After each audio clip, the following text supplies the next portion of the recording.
Em todo lugar havia o grito: não há pão, estamos morrendo. Esse grito veio de todas as partes da Rússia. Eu vaguei pela região da Terra Negra porque aquela já foi a área agrícola mais rica da Rússia e porque os correspondentes foram proibidos de ir lá para ver por si mesmos o que está acontecendo. No trem, um comunista negou que havia fome. Os camponeses comiam forragem para gado e só tinham mais um mês de suprimento. Me contaram que muitos já morreram de fome. 2 soldados vieram prender um ladrão e me alertaram contra viagens noturnas, pois havia muitos homens desesperados de fome. Estes são trechos de uma série de reportagens publicadas em 1933 pelo jornalista britânico Gareth Jones, o primeiro a viajar por conta própria pela União Soviética, longe dos olhos de Moscou, e a contar ao mundo a verdade sobre o grande experimento de Stalin. Meses depois de revelar em primeira mão os horrores do Holodomor, a grande fome na Ucrânia, Jones foi sequestrado e morto pela polícia secreta soviética. Sua história chegou aos cinemas em 2019, com direção de Agnieszka Holland e atuações de James Norton e Vanessa Kirby. O filme A Sombra de Stalin é tema deste episódio do Quarentena Cut, que conta com um convidado especial. Os jornalistas Jones Rossi e Maria Clara Vieira recebem o embaixador da Ucrânia no Brasil, Rostislav Tronenko, para conversar sobre a obra. Embaixador, seja bem-vindo. Como eu falei antes da gente começar o programa, é muito importante falar desse filme que trata de praticamente um holocausto que não é conhecido pela humanidade, que pouca gente fala a respeito, que o cinema também tem poucas obras, né? Se você for comparar com obras que falam de outras tragédias. Então, é muito importante a sua presença aqui e a gente agradece imensamente a sua presença. Eu que agradeço pelo convite, Jones, Maria Clara. É para mim uma honra e um prazer poder responder a vossas perguntas e participar dessa maravilhosa iniciativa dos senhores e do Gazeta do Povo. Muito bem. Eu vou passar a palavra para a Maria Clara. Bem, primeiro eu vou falar um pouquinho só do filme, antes de passar a palavra para a Maria Clara. O filme conta a história desse jornalista. Ele vai para a Rússia, para a União Soviética da época. Ele era o Gareth Jones, meu xará. Ele era assessor internacional do primeiro-ministro britânico Lloyd George. E ele vai por conta própria, depois de ser demitido, para a Rússia, porque ele tinha várias suspeitas de que a Rússia não estava tirando dinheiro de algum lugar que ninguém sabia para fazer a industrialização, para promover a industrialização do país. Ele falava russo, a mãe dele era ucraniana, então ele teve essa facilidade para entrar na Rússia, já que ele falava e se comunicar lá. Ele foge da segurança, da vigilância soviética e vai para o interior da Ucrânia descobrir, para ver com os próprios olhos o que estava acontecendo, e o que ele vê é uma coisa absolutamente horrível, que são as pessoas realmente mortas de fome nas ruas, dentro das casas. Ele, no filme, mostra um casal de velhinhos deitado morto, crianças que sem os pais, sem os irmãos, que já morreram, tentando. Tem uma cena, né, que é super forte, que ele vai na casa de umas crianças que estão sem pais, sem irmãos, e eles estão comendo os restos mortais do irmão mais velho. É uma cena super impactante, mas que são coisas que realmente aconteceram, estão nos relatos do Gareth Jones, e relatos que esses sofreram uma tentativa foram desacreditados por um jornalista do New York Times, vencedor do Pulitzer, chamado Walter Duranty, que ele tinha um acordo tácito com Stalin de não noticiar nada que fosse depreciativo para a União Soviética, e ele vivia em condições nababescas em Moscou, tinha tudo do bom e do melhor, vivia no luxo, dava festas, e por causa disso ele se vendeu ao regime soviético e evitou que a verdade fosse conhecida pelo mundo, ele que tinha o principal veículo, que até hoje é o principal veículo jornalístico do mundo, do planeta, nas mãos, que era o New York Times, e ele usou isso para esconder a verdade. Então, talvez o caso da fake news mais odiosa da história da humanidade, porque causou a morte de milhões de pessoas, ou poderia pelo menos ter evitado a morte de muita gente se tivesse vindo a público antes. Bem, essa história do filme eu recomendo que as pessoas assistam. O filme está disponível no YouTube, não de graça, você tem que pagar para assistir, mas é R$ 6,90 o aluguel do filme, então eu recomendo a todos. O filme não foi muito divulgado, mas vale muito a pena.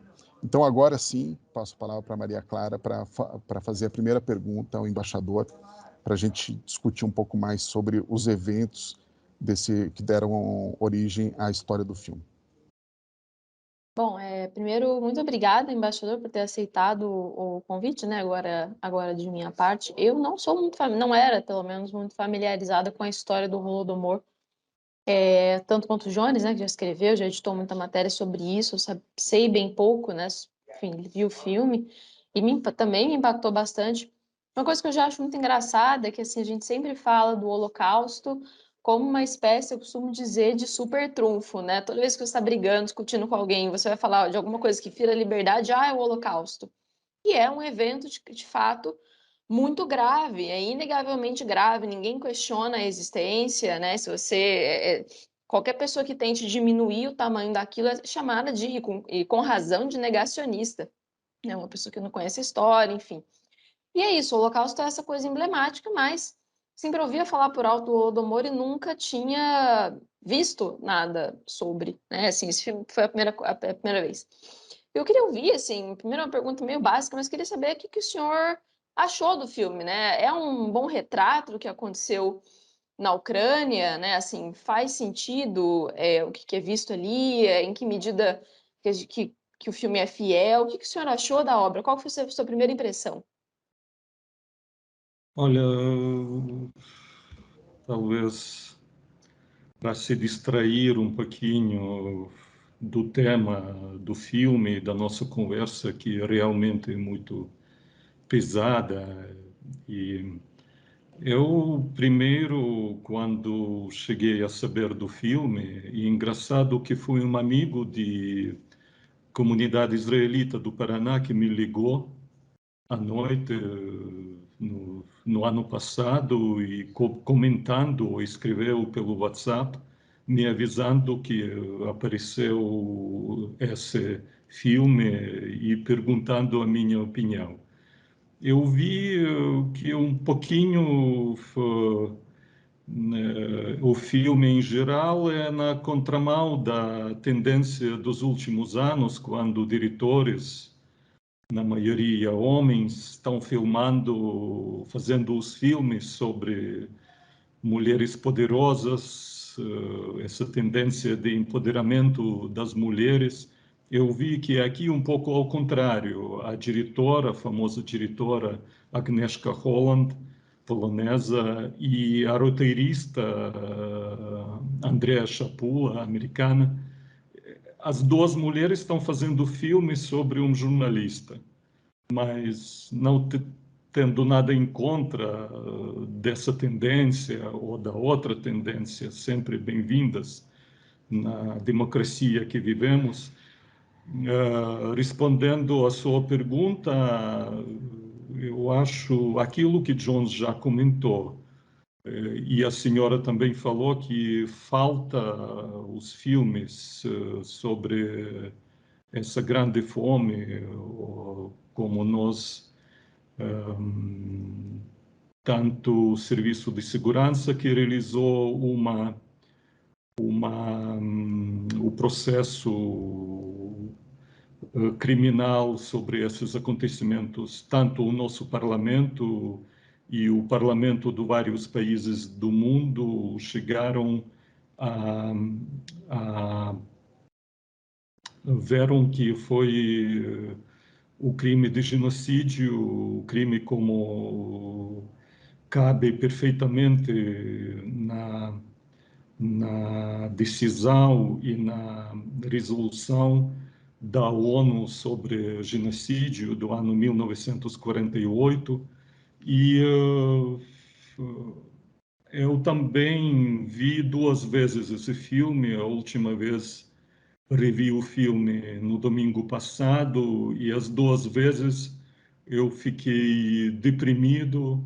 Tanto, claro que se trata dos acontecimentos no meu país, com o meu povo, o povo que tem diásporas em mundo inteiro, pelo menos 20 milhões dos ucranianos vivem além da Ucrânia, fora da Ucrânia, e o Brasil abriga também por causa desses acontecimentos que o filme narra, obriga a maior comunidade ucraniana da América Latina, a maioria da qual é concentrada no estado do Paraná, também em São Paulo e nos estados do Sul. E é muito importante para mim por isso e porque os temas que o filme levanta, além da tragédia do povo ucraniano, e os temas da ética profissional, tanto dos diplomatas, dos governos, dos políticos, que, por exemplo, não acreditam ao jornalista. O filme começa de Gary Jones cantando aos representantes do governo britânico sobre sua entrevista e encontro com Hitler. E mas todos estão rindo, ninguém está nem aí, preocupados com efeitos da depressão, efeitos econômicos dessa depressão. E esse tema, eu acho que os temas que o filme levanta são bem atuais para os nossos tempos. Responsabilidade profissional dos políticos, dos governos, dos jornalistas, dos diplomatas. Por isso, sobre se é retrato fiel, retrato bem impactante daquilo que aconteceu na Ucrânia. Mas, ao mesmo tempo, o mérito da diretora Agnieszka Holland é que ela não está inflando muito esse tema. Ela mostra o tema tão pesado, tão trágico, tão impactante, com esses episódios que Jones já mencionou, o inverno, os corpos congelados bem na estação ferroviária, as pessoas famintas dentro de um vagão de gado no qual Jones está fugindo do acompanhante do GPU, polícia secreta, que acompanhava ele no cupê de um vagão de luxo. E esse vagão cheio das pessoas camponeses famintos e crianças, e quando ele descasca a laranja que a outra jornalista de Moscou deu a ele para a viagem e joga as cascas de laranja para o chão do vagão, as crianças pegam essa casca famintas. Eu já não falo da cena que a Jones falou do canibalismo entre as crianças, e só uma irmã mais velha que cozinha o corpo do seu irmão mais velho, só ela fala. Mas os olhos das crianças menores, impacto dessas cenas é muito grande. Por isso, aviso já que o filme não é não é fácil de assistir. Embaixador, eu gostaria de fazer a seguinte pergunta para o senhor. O senhor compararia as pessoas que negam o Holodomor às pessoas que negam o Holocausto? Claro, porque tanto Shoah, que é Holocausto, essa palavra Yiddish, que significa catástrofe e extermínio, como Holodomor, que em ucraniano significa a morte pela fome, a morte mais cruel, lenta e que existe. Há muitos, eles se enquadram nos crimes contra a humanidade. Eles se enquadram na definição do genocídio. Existem negacionistas, tanto de um crime como do outro, porque daí os países e os governos desses países e os partidos que estavam no poder, eles devem ser responsabilizados por esses crimes hediondos contra a humanidade. No caso do Holodomor, assim como foi o Tribunal de Nuremberg que condenou o regime nacional-socialista da Alemanha e condenou aqueles que realizaram e mandaram a realizar o Holocausto, o extermínio em massa dos judeus, ciganos e outras minorias. Infelizmente, no caso do Holodomor, não havia um tribunal internacional que condenasse o regime Stalin, e além de Stalin eu tenho lista aqui de outros membros do partido, inclusive do Partido Comunista da Ucrânia e do GPU, o diretorado político estatal, que foi polícia secreta da União Soviética e da Ucrânia. São todos esses nomes próprio Stalin, Vyacheslav Molotov, que foi chefe do governo, Lazar Kaganovich, secretário do Comitê Central do Partido Comunista, Stanislav Kassior, Mendel Khatayevich, Pavel Postyshev, Stanislav Redens, Vsevolod Balitsky. Todos esses nomes são conhecidos para nós ucranianos, para aqueles que viviam na União Soviética, e esses crimes não têm tempo de, eu não sei o termo jurídico em português. E prescrição, né? O tempo que eles vão prescrever. Não tem tempo de esquecimento, não Sim. tem prazo de esquecimento. E esse filme mostra o testemunho do jornalista.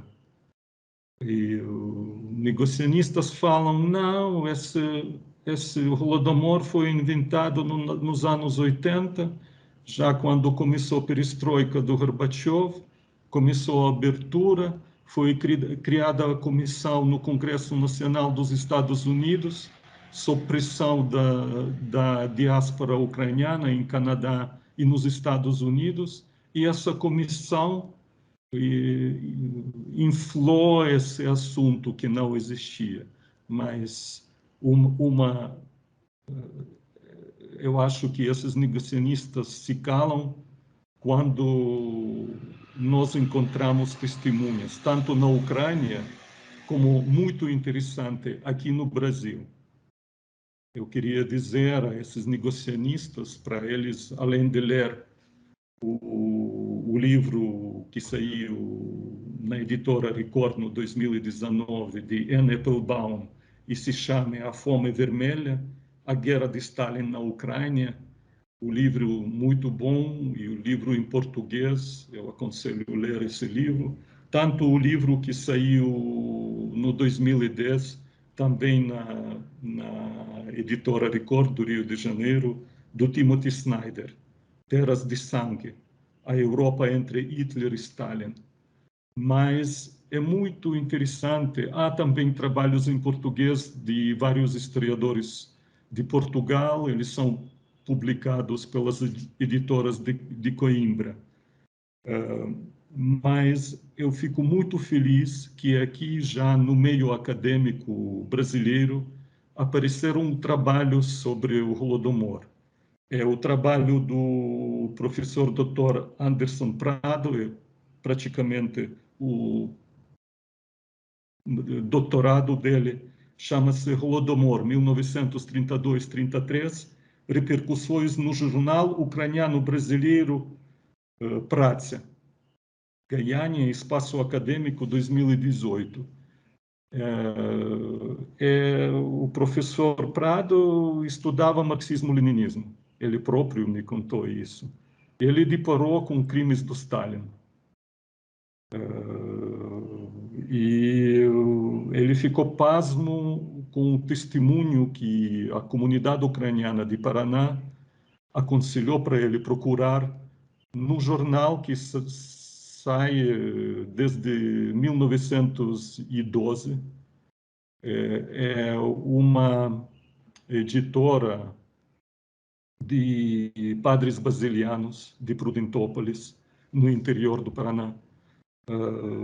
E eles publicaram nesse tempo, nos anos 30 do século passado, os testemunhos dos padres e da Igreja Católica Ucraniana sobre aquilo que acontecia na Ucrânia. E essas cartas, apesar de toda a lentidão dos Correios há um século atrás, de toda a censura, e essas cartas foram publicadas. Esse jornal, desde 1912 até 1998, saía em duas línguas, em ucraniano e o português. E continua esse jornal, ele é editado, agora é mensal, ele é editado, eu tenho coluna nesse jornal, e eu fico feliz que os trabalhos acadêmicos aparecem já no Brasil. Outro trabalho mais completo, eu peço desculpa de levar tanto tempo a responder a vossa pergunta, mas são respostas... Já tem todo o tempo para responder. A negacionistas, à vontade. embora que eu sei que eles nem estão nem aí. Eles publicam artigos que o secretário-geral do Partido Comunista da União Soviética, Nikita Khrushchev, mentiu durante seu discurso no 20º Congresso do Partido Comunista da União Soviética, em 1954, um ano depois da morte de Stalin. Ele mentiu sobre o culto da personalidade de Stalin e sobre crimes perpetrados sob o comando dele. Por isso, eu não tenho essa intenção convencer as pessoas que nem sabem a história, nunca visitaram o nosso canto do mundo, nem conhecem a história da União Soviética, só conhecem, talvez, a história do Partido Comunista da União Soviética. Mas acredito que eu posso discutir com eles, porque eu, que vivi 29 primeiros anos da minha vida naquele país, eu estudava, foi obrigatório essa disciplina, e tantas outras, marxismo-leninismo, por isso eu estou pronto a discutir com eles vários aspectos sobre marxismo-leninismo, e stalinismo também. Mas eu queria chamar a atenção à obra doutorado em História também, na PUC de São Paulo, do ano passado, do professor Dr. André Ulisses de Sales. A obra se chama O Silêncio do Leste, Refugiados do Stalinismo no Paraná.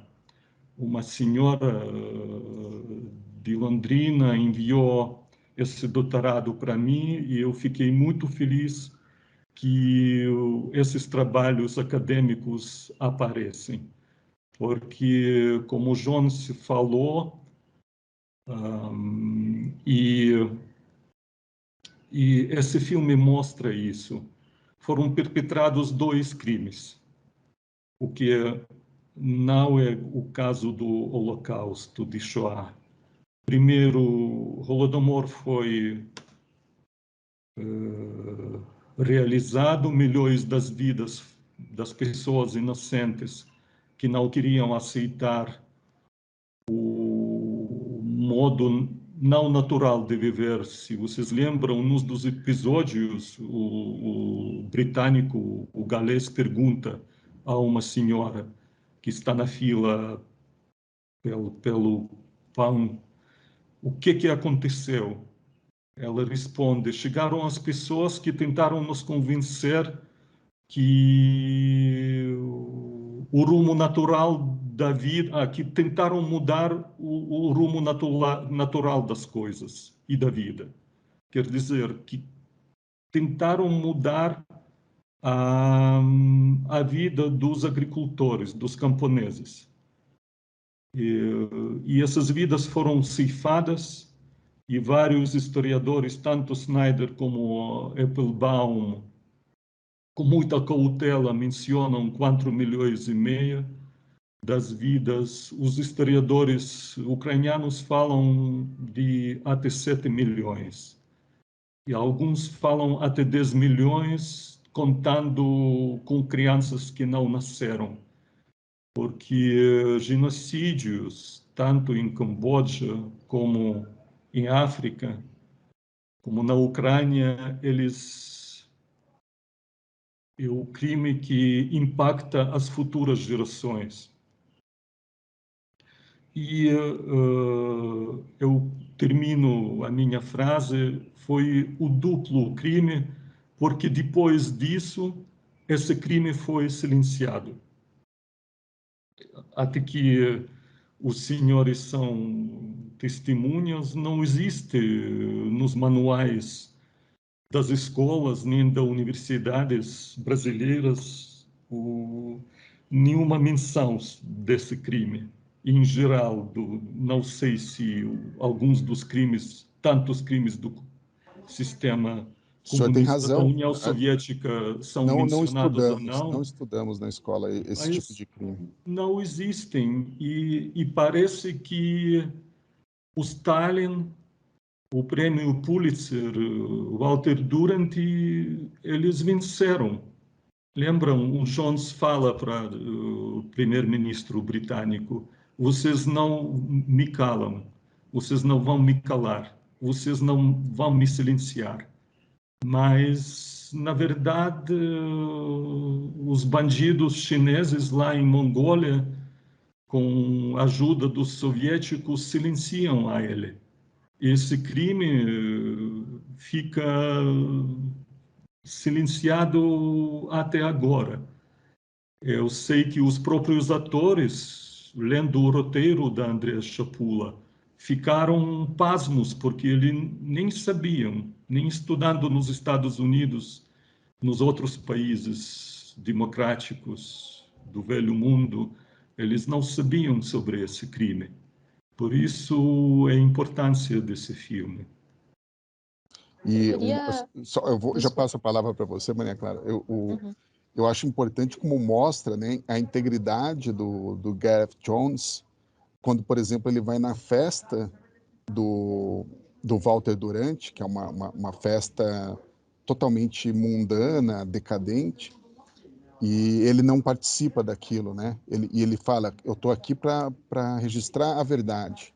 Eu não vim aqui para fazer festa, para para fazer nada disso. E ele é o único ali que tem coragem, né? Todos aqueles jornalistas estão aproveitando aquele mundo que eles vivem em Moscou, que eles não podem sair dali, e o Gareth tem a coragem de buscar a verdade.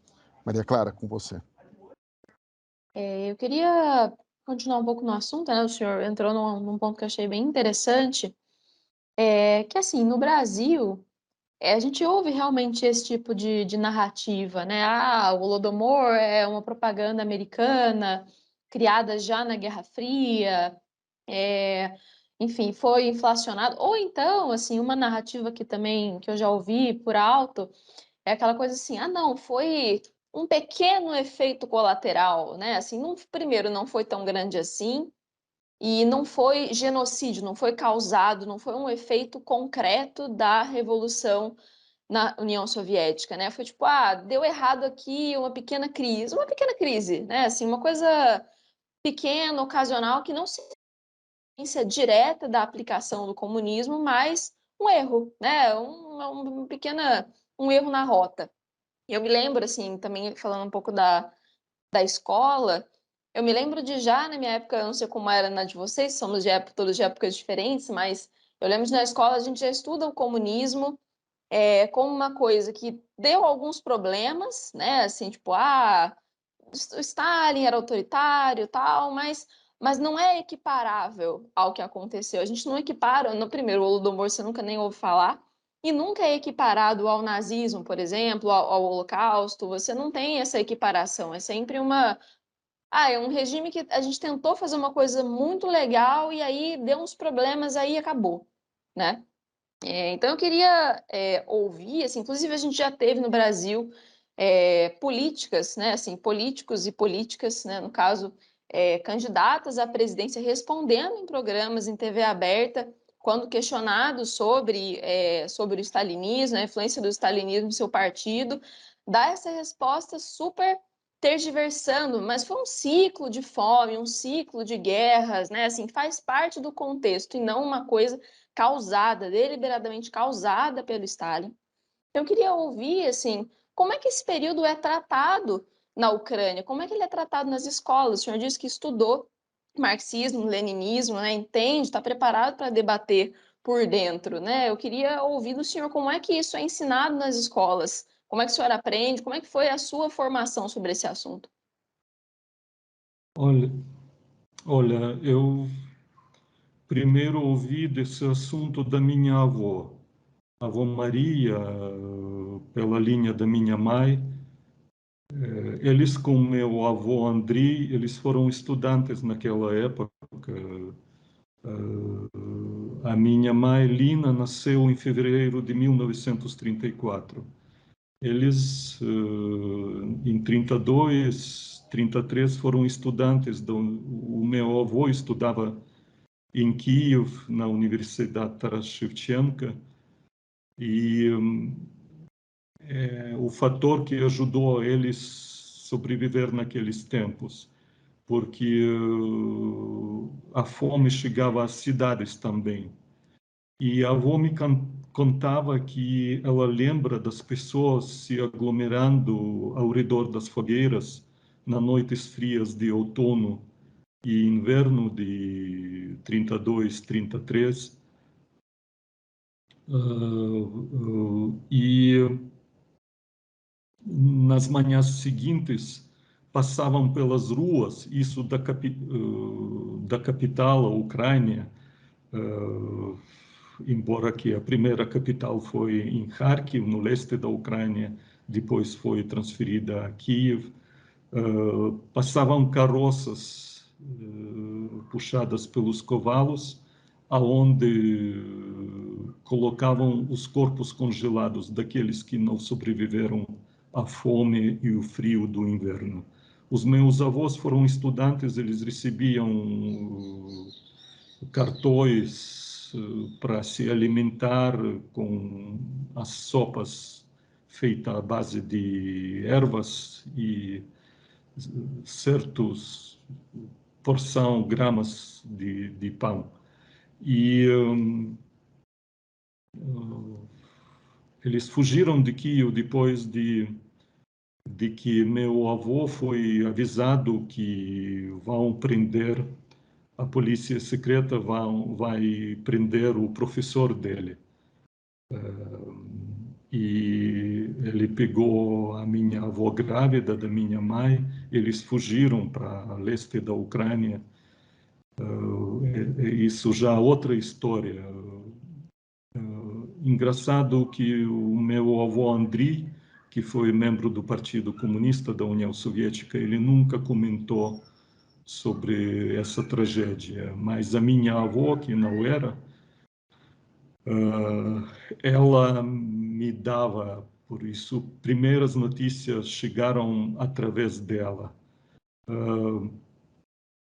E esse tema foi calado completamente na própria Ucrânia até meados dos anos 80, até perestroika, glasnost. E só naqueles tempos, essas verdades inconvenientes de crimes do comunismo começaram a surgir, ser debatidos. E, a propósito, eu penso que, junto com a guerra de 10 anos no Afeganistão, junto com...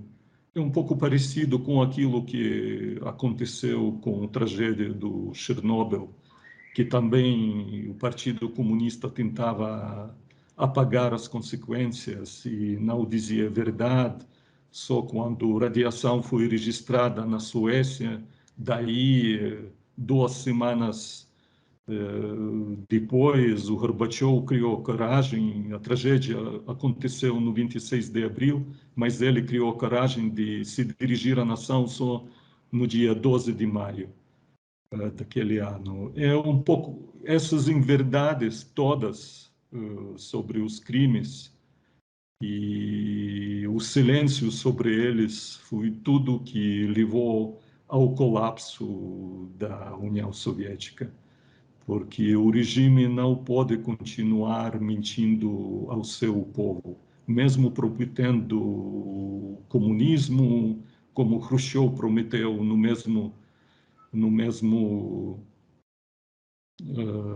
congresso, um pouquinho mais tarde, que nos anos 80 nós vamos conseguir economicamente os Estados Unidos e vamos sobrepassar Estados Unidos. Por isso, aqueles que negam, evitam, eles são livianos e não falam a verdade, porque se aceitar a verdade que dói, daí vai desacreditar toda a ideologia pessoal ou partidária deles. E, além disso, já falei que foi realizado o processo de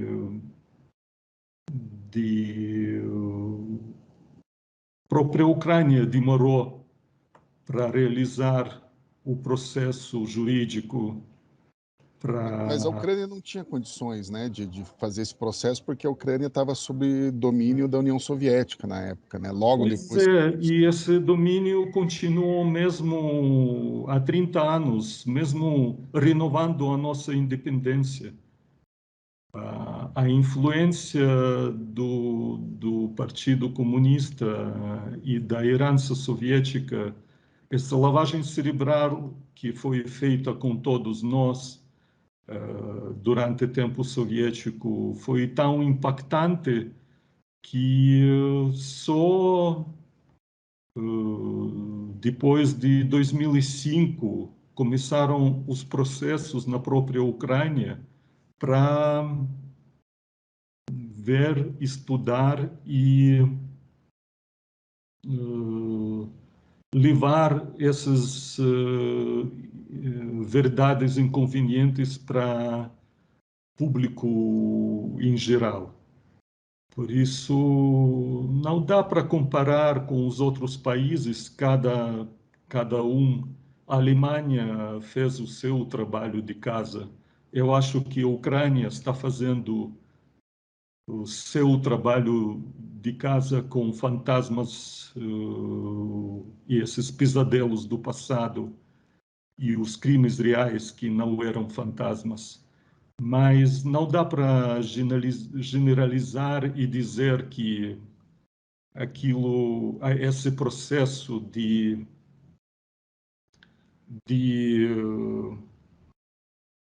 pensar e avaliar o passado e tentar ser maximamente objetivos com todas crimes cometidos não só pelos ocupantes alemães ou soviéticos e invasores da Ucrânia, mas também pelos próprios ucranianos. É um processo muito dolorido, ele precisa do tempo. E eu acredito que, de certo ponto, os mesmos processos acontecem no Brasil. Mas eu não pretendo e nem posso dar os conselhos nesse sentido, porque acredito na sabedoria do povo brasileiro e dos vossos historiadores, e cada um chega a seu tempo de... tudo tem o seu tempo na história de cada país. Embaixador, o senhor acha que existe um pacto de silêncio em relação ao Holodomor na mídia, na indústria cultural? Porque, por exemplo, esse filme que a gente está falando nesse programa é um filme dirigido pela Agnieszka Holland, que foi indicada ao Oscar. Tem a Vanessa Kirby, que faz o papel da Ada Brooks, que é uma atriz de fama internacional. Ela está naquela série da Netflix, The Crown. O ator que faz o Walter Durante também é um ator famoso.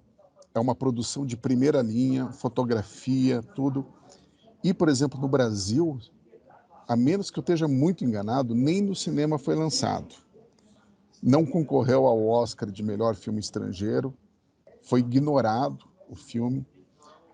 Existe ainda não digo assim, existe uma conspiração para que ninguém fale do Holodomor, mas pela tendência natural do meio cultural de ser composto por pessoas de esquerda, talvez essas pessoas, tanto no meio cultural quanto na mídia, evitem tratar desse assunto? Eu não acredito muito que existe uma conspiração, mas o tema, além do impactante, é muito inconveniente, porque obrigado de lembrar de Vanessa Kirby no papel da Ada Brooks, porque Ada Brooks também faz o ato de coragem. Já na segunda parte do filme, quando Durant está prometendo para ela o estágio e a vida sem problemas em Nova York, estágio no jornal dele, só está pedindo a ela assinar uma notícia falsa e ela recusa e ela perde o trabalho, se encontra em Berlim também. Também é outra linha, talvez fica na sombra do papel principal, do herói principal, mas imagina a Ada no Berlim de 34, 35, o que espera ela com a chegada do nazismo, etc. É outra linha do filme que fica na sombra, mas a gente não para de pensar sobre isso. É tudo daquilo que estávamos falando. Se falar dos crimes do comunismo, começando do golpe do Estado, que aqueles que acreditam chamam a Grande Revolução Socialista de Outubro de 1917, e foi celebrada sempre no 7 de novembro. Se começar desses crimes, do Lenin, Trotsky, daí desmorona toda a narrativa dos partidos comunistas, que a União Soviética também influenciava e apoiava financeiramente, e isso levou lá também esse internacionalismo financeiro e político, ideológico, levou ao fim da União Soviética, que não aguentou economicamente ajudar a tantos partidos. Daí desmorona toda essa narrativa, porque a União Soviética e a Federação Russa, como herdeira na União Soviética, ela herdeira perfeitamente no lugar permanente no Conselho da Segurança das Nações Unidas e no batão nuclear. Mas quando começamos a falar dos crimes, eles preferem ficar calados. Nessa semana eu ouvi um podcast dos historiadores, com participação dos historiadores da Academia das Ciências da Rússia, que falaram sobre a primeira fome na União Soviética, de 1921-22, que, ao contrário do Holodomor, não foi silenciada. E a ajuda chegou dos Estados Unidos da América, através do agência American Relief Agency, ARA, como chamavam na União Soviética. E foram os pedidos à Liga das Nações de ajudar a União Soviética a fome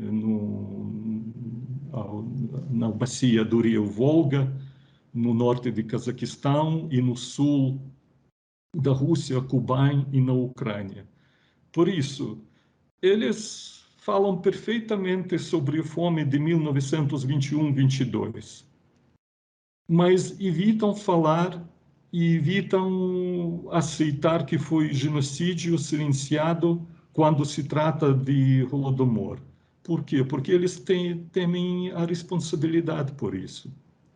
E eu acho que são raízes do negacionismo.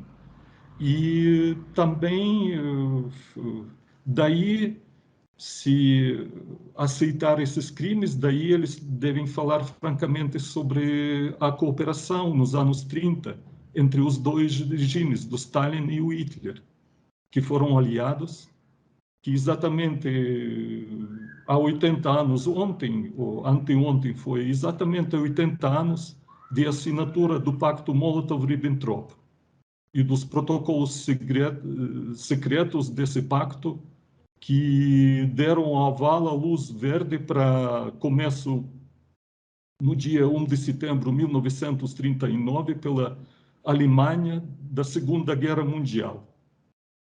E 17 dias depois, a União Soviética ocupou a sua parte da Polônia e a Polônia desapareceu.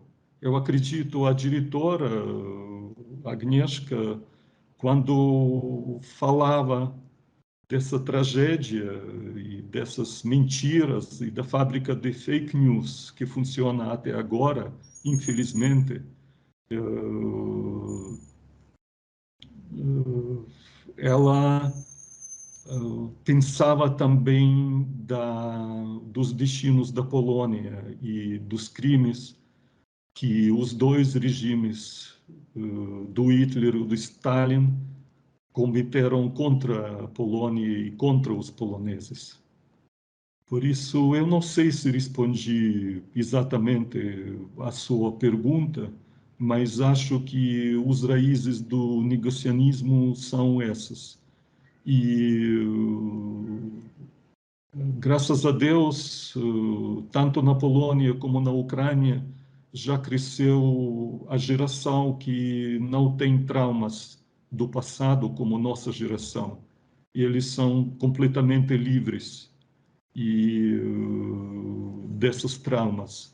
Mas daí a nossa tarefa, em qualquer lugar do mundo, de dizer a verdade sobre esses acontecimentos, de não esconder essas verdades, nem de Shoah, nem do Holodomor, nem de outros crimes, de regimes totalitários e autoritários, porque agora eles tentam controlar a internet. Vejam o comportamento de Google e Apple durante as eleições na Rússia, eleições parlamentares. Os dois gigantes do internet praticamente se curvaram, explicando que foram várias declarações dos presidentes dessas redes sociais, que eles respeitam a liberdade da imprensa e da palavra, mas cada país tem sua específica, e por isso eles abandonaram a República Popular da China e eles se comportaram desse jeito durante as eleições parlamentares na Federação Russa. A Quer Gazeta dizer, deu uma esses temas, matéria sobre Jones, a denúncia do Alex Navalny sobre isso, o que é aconteceu na isso. Rússia. Por isso, o filme não virou blockbuster, porque é muito inconveniente, muito pesado, além de falar dos crimes do stalinismo e do comunismo, dos regimes totalitários, autoritários. Não é por acaso aparece George Orwell no filme, escrevendo Revolução dos Bichos. Ia comentar isso com o senhor. Ia comentar que é Não é por acaso que a Agnieszka colocou George Orwell, autor de 1984 e de Revolução dos Bichos. E eu achei muito engraçado na tradução do Orwell em português, numa das últimas edições da Revolução dos Bichos, foi publicada em português também a carta que Orwell escreveu, o prefácio que Orwell escreveu, a primeira tradução da Revolução dos Bichos na língua estrangeira. E qual foi? Foi em ucraniano e dedicada àqueles ucranianos que, graças à Cruz Vermelha americana, fugiram eles, por sorte, ficaram na zona de ocupação dos aliados ocidentais, na Alemanha, eles fugiram para o Ocidente. E Orwell, eu penso que não por acaso, dedicou e escreveu o prefácio especial à Revolução dos Bichos para esses refugiados ucranianos. Embaixador, eu queria te perguntar, assim, o senhor também comentou sobre essas novas gerações, né, que estão nascendo, que estão livres, né, nasceram no mundo livre, que realmente desconhecem, né, cujos pais não viveram o mundo, não viveram o século XX, o começo do século XX, né, especialmente até a primeira metade, e não conhecem, né, assim, enfim, tem esse benefício. Mas eu queria te ouvir, assim, porque no Brasil, pelo menos, em vários países do mundo, a gente tem grupos que ainda defendem o comunismo como uma alternativa real. Né? Assim, a gente sabe que o capitalismo tem seus problemas sérios, tem suas distorções, né? Enfim, mas tem muita gente que ainda defende o comunismo, e aqui eu não estou falando de uma esquerda democrática, né? De você falar de um estado de bem-estar social, né, de oferecer um mínimo, oferecer, sei lá, serviços públicos, serviços básicos, fazer alguma distribuição de renda. A esquerda que defende mecanismos estatais, mas que ainda com democracia e com alguma liberdade de negócio. Né, assim, gente que defende o comunismo a sério, né, estatização completa, tal, e vê isso como uma saída, né, isso vai acontecer, vai dar certo, na próxima vez que a gente tentar, vai rolar.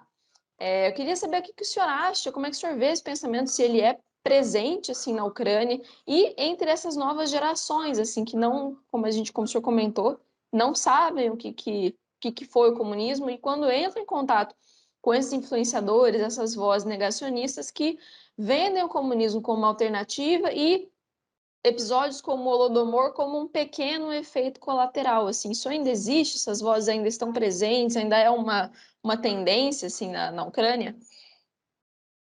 Na Ucrânia, muito mudou depois de últimos protestos em massa, se chamada Revolução da Dignidade de outono e inverno 2014, 2013 a 2014, que começou com protestos dos estudantes que defendiam protestos muito pacíficos que defendiam a escolha europeia, o futuro europeu para a Ucrânia, porque esse presidente, sob pressão do líder do país vizinho, bruscamente se recusou a assinar o acordo da associação com a União Europeia. Mas depois que este protesto foi violentamente esmagado pelas forças de segurança, daí começou a fase mais vasta do protesto. Eu não vou contar essa história, porque na Netflix existe um filme, O Inverno em Fogo, Winter on Fire, feito com partes do streaming, filme que foi feito por aquilo que pessoas filmaram durante o protesto com seus celulares. Não fala da ocupação da Crimeia posterior, não fala da agressão russa na guerra da Rússia que começou, mas isso foi o ponto final e a gota que sobrepõe o copo da paciência dos ucranianos com o Partido Comunista. No 2015 foi aprovado pelo nosso parlamento a lei que proíbe tanto duas ideologias, nacional-socialismo, nazismo, como o comunismo. E não proíbe essas ideologias e os partidos, mas também toda a simbólica. Por isso, quando alguns influencers brasileiros ou políticos da esquerda não democrática, como Maria Clara falou, radical, falam da ascensão do neonazismo na Ucrânia,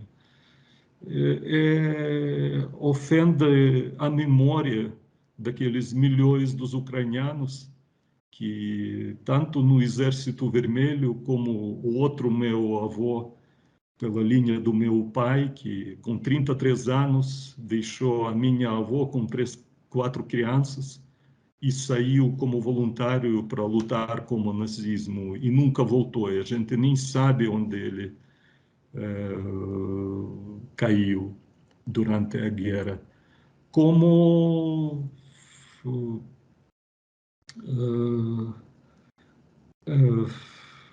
como não corresponde à verdade, os fatos reais.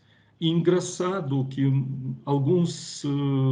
alguma mídia brasileira, sem ter os seus jornalistas na nossa região ou na nossa capital, sem conhecer a realidade ucraniana, está distorcendo aquilo que aconteceu. Não, foi um golpe de Estado e depois foi a ascensão do neonazismo. Olha, depois mesmo com o começo da guerra da Rússia contra a Ucrânia no leste da Ucrânia, mesmo com ocupação de 7% do nosso território, da Crimeia e do leste do Donbass, não havia, depois do ex-presidente abandonou o seu cargo e fugiu para a Federação Russa, porque franco-atiradores dele mataram mais de 100 manifestantes, ele não sabia como ficar mais no poder.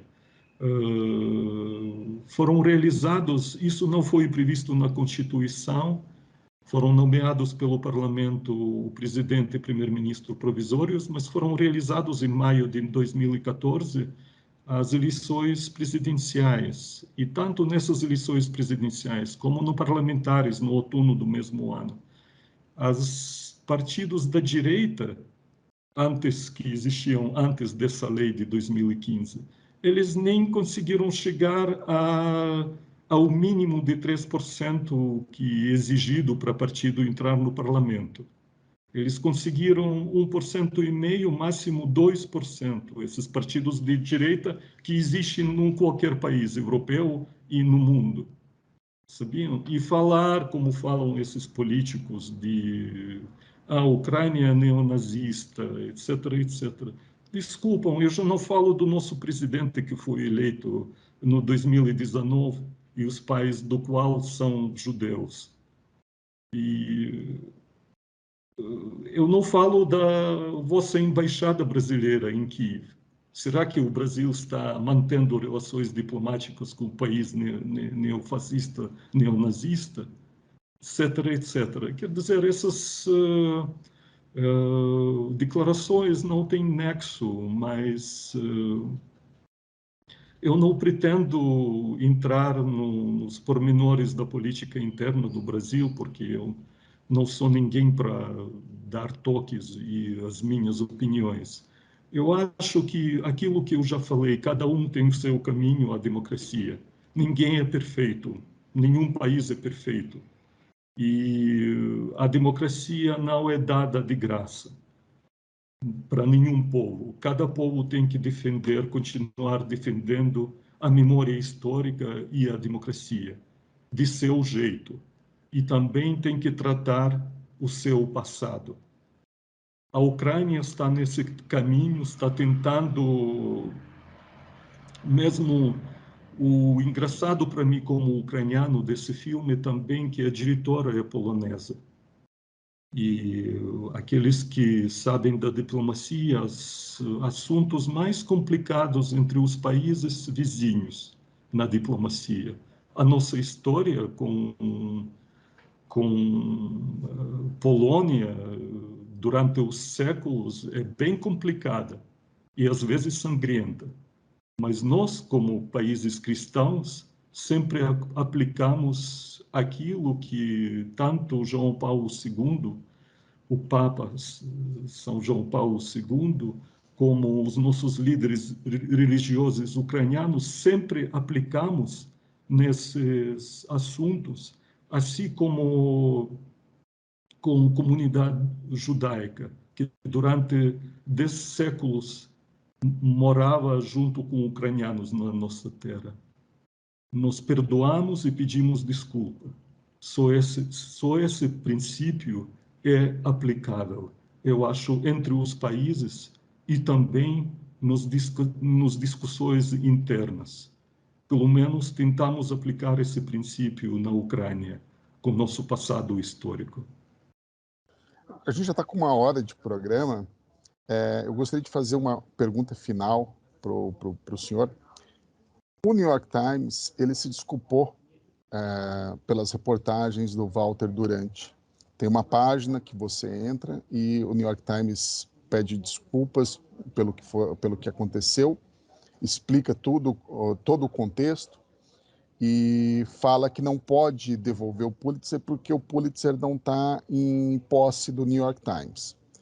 Mas o prêmio Pulitzer, em 2003, durante 6 meses, discutiu se deveria revogar o prêmio e, surpreendentemente, chegaram à conclusão que não revogariam o prêmio, e até hoje o Walter Duranty, um propagador de fake news, continua... Bem, ele morreu já faz muito tempo, em 1957, aos 75 anos de idade, 73 anos de idade.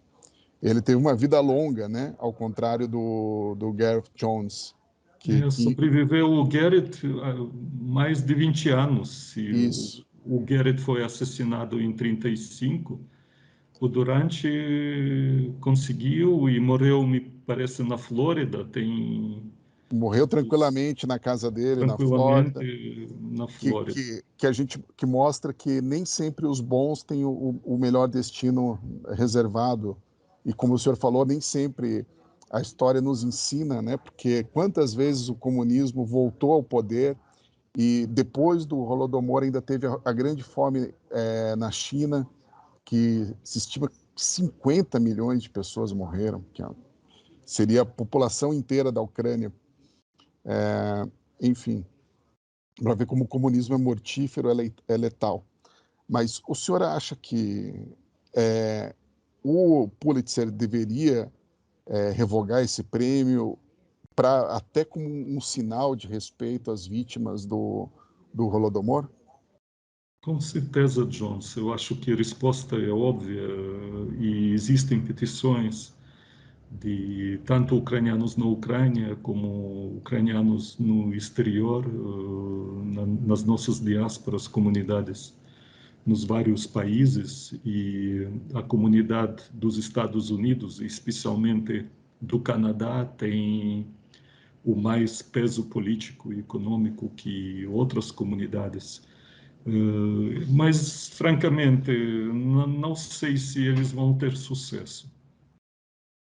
Não, porque eu duvido que verdade prevalece. Verdade sempre prevalece. Ele é como no filme, o Orwell, em geral, talvez a fantasia da diretora. Eu não sei se Gareth Jones se encontrou com Orwell ou não.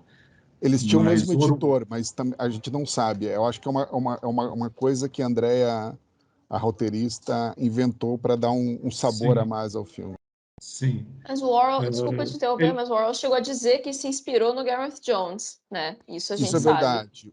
O dono da Mas ele fazenda fala para dos Gareth animais é Jones. Jones, né? O Sr. Jones. Quando Jones fala que ele não sabe o que fazer, o Orwell fala: diga a verdade. E as consequências, tudo bem, a gente assume depois. É como o prêmio Nobel da Paz, que, francamente, eu não vou mencionar países e os líderes dos países, mas alguns, e o tempo mostrou isso, não mereciam. Mas eu não penso que Pulitzer vai revogar o prêmio. Talvez seria, além de desculpas de New York Times, a página do New York Times. E engraçado foi ler também o artigo do New York Times sobre esse filme, a crítica do filme. Talvez a saída é colocar um asterisco, uma estrelinha perto do nome desses personagens políticos e jornalistas que Ganhou o Pulitzer, mas não merecia. não merecia. E por quê? Talvez Uhum. essa seria a saída, mas duvido que também é viável. É essa minha resposta. Jones, Maria Clara, muito obrigado por me aguentar tanto tempo, e o meu português também. Eu peço desculpa se talvez não respondeu completamente às vossas perguntas, ou respondeu de modo que vocês não esperavam. Mas eu acho que expressei tudo o que queria dizer sobre o filme e esse assunto tão triste. A propósito, amanhã a Ucrânia lembra, e isso parcialmente também resposta à vossa pergunta sobre Holocausto e Holodomor. Eu esqueci de dizer que o Hitler estava muito interessado nos experimentos sociais que Stalin antes do Stalin, Lenin, Trotsky e depois Stalin realizava na União Soviética. Tanto com luta contra dissidentes políticos e opositores, mandando eles para sistema de campos de concentração, assim chamado Gulag, como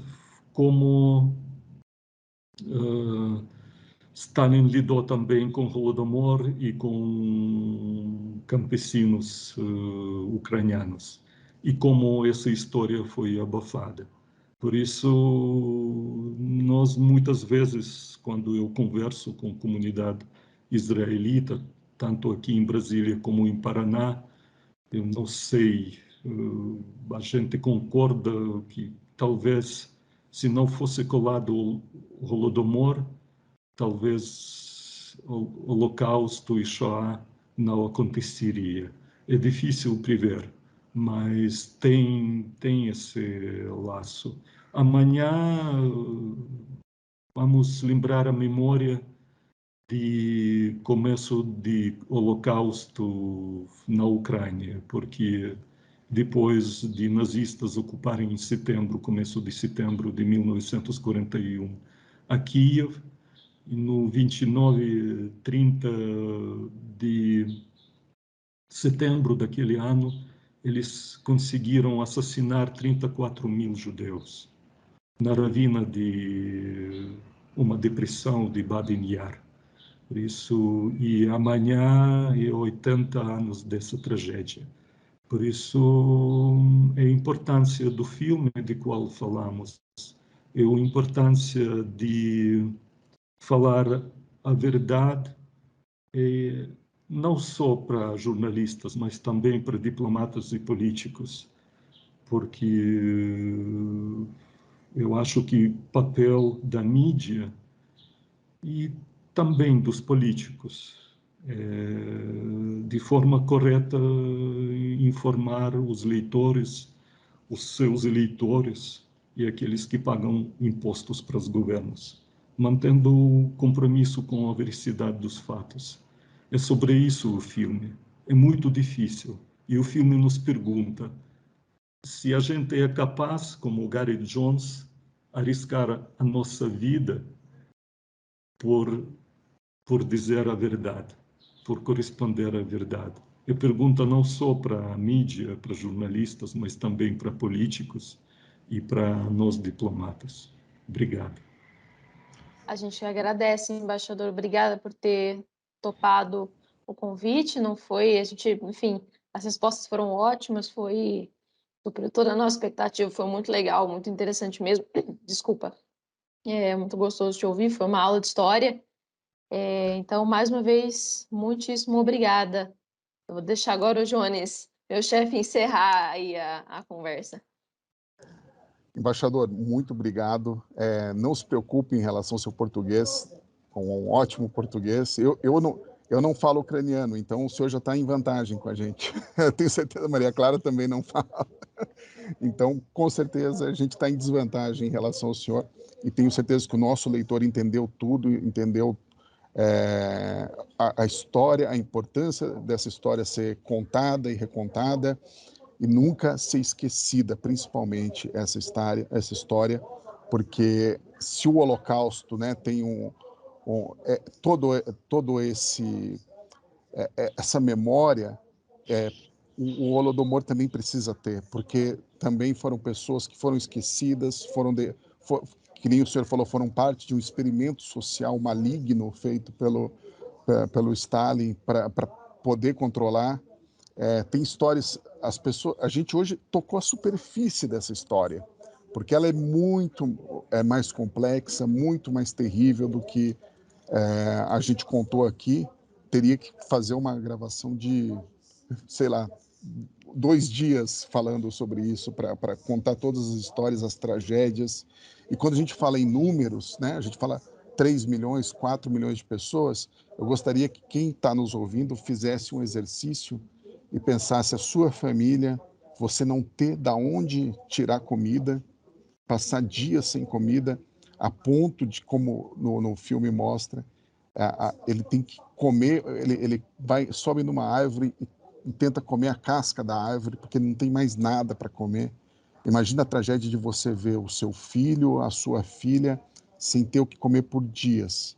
Então, ou no caso ali, se estende por semanas sem ter o que comer e você sem ter de onde tirar a comida, porque a União Soviética, no caso, veio e levou todos os grãos que eram a base do sustento dessas famílias. É uma história muito triste, mas que é necessário contar. A Gazeta do Povo conta essa história, tem matérias, várias matérias sobre o Holodomor, sobre os gulags, sobre as chacinas promovidas pelo governo soviético. Nós estamos trabalhando muito para que essas histórias não sejam esquecidas. Embaixador, muito obrigado pela sua disponibilidade num dia de semana, numa terça-feira. A gente está gravando uma terça-feira, esse programa vai ao ar na próxima quinta-feira. O senhor teve a disponibilidade, né, no meio do expediente, conversar com a gente, dispensando aí, a gente já está com 1h17 de gravação. É muito importante. Eu espero que as pessoas que estão escutando o nosso programa vão atrás, se informem mais, leiam o livro da Anne Applebaum, leiam o livro do Timothy Snyder, para conhecer mais sobre o que aconteceu na Ucrânia. Muito obrigado, embaixador. Eu que agradeço, Jones, Maria Clara, e mais uma vez eu estava tão empolgado com respostas que esqueci de dizer que esses trabalhos da Anderson Prada e do professor Anderson Prada e do professor André de Sales, eles são interessantes porque eles encontraram testemunhas de Holodomor no Brasil. Aqueles que tiveram 8, 13 anos e pelo menos no 2018, 2016, quando eles prepararam esses trabalhos, eles moravam ainda, viviam ainda, estavam vivos. E é resposta a todos os negacionistas ou a teorias conspiratórias sobre esses fatos. E eu penso que a lição mais importante, tanto de Shoah como do Holodomor, é nunca mais. Nós temos que fazer de tudo. Nós, eu quero dizer, as pessoas do bem, as pessoas nos países democráticos, que aproveitam da democracia com todas as dificuldades e piripaques, mas nós temos que de fazer de tudo, de transmitir as verdades, essas histórias verdadeiras para nossas novas gerações, para nunca mais essas barbaridades e crimes contra a humanidade repetem. Muito Vamos obrigado lembrar que pela conversa. Muito obrigado. E como o senhor bem frisou, né, em democracias essas coisas nunca aconteceram, né? Só em regimes autoritários. Então vamos cuidar muito bem da nossa democracia. Amém. Se Deus Amém. quiser. Obrigado. Obrigado pela conversa, foi um grande prazer. Obrigada. Muito Desculpam obrigado, por levar embaixador. tanto tempo, porque eu concordo com Jones que poderíamos falar mais uma hora sobre os assuntos, porque eu me preparei, mas muita coisa escapa. Muita Desculpa. coisa. Não tem nada do que se desculpar. Muito obrigado, embaixador. Muito obrigado, Maria Clara, e muito obrigado a quem está nos assistindo. Até o próximo programa.